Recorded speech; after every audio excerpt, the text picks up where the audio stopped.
Aujourd'hui, nous allons parler donc du ruisseau du Puy Noir, un paysage réalisé par le peintre Gustave Courbet en 1865. Ici, en fait, c'est un paysage, et vous le savez, par le paysage, c'est l'évasion qui est possible. Mais ici, pas du tout.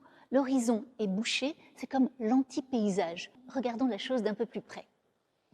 Quand on considère la composition du tableau, on se rend compte que ces rochers, cette falaise et ces arbres prennent une place très importante, réduisant le ciel à une portion congrue. En fait, Courbet, dans ce tableau, exprime véritablement le réalisme. En fait, il n'essaie pas de faire beau, il essaie de faire vrai. Dans ce paysage n'entre pas la lumière.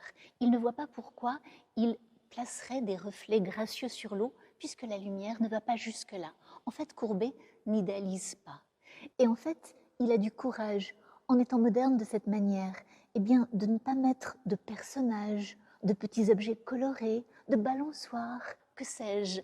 En fait, il dit les choses telles qu'elles sont, en dépit de ce que peut penser la critique ou bien les conventions académiques de l'époque. Il est donc véritablement un moderne. Mais de quelle manière s'y prend-il? Eh bien, Courbet va utiliser en fait des tons très sombres. Il va dans un premier temps enduire la toile avec du goudron. Et par une succession de touches superposées, il va remonter vers la clarté avec donc des tons plus beiges ou plus grisés. De cette manière, Courbet traduit la minéralité bien, de ces rochers.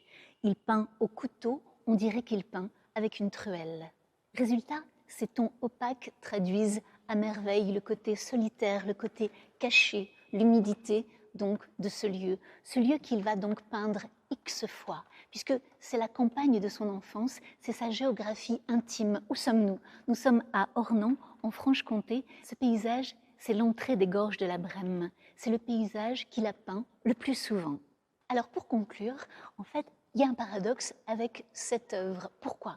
Parce qu'il y a un cadre qui est tellement rococo. En fait, il est à l'opposé de la rudesse et de l'obscurité du tableau. Regardez comme il est doré, comme il est travaillé.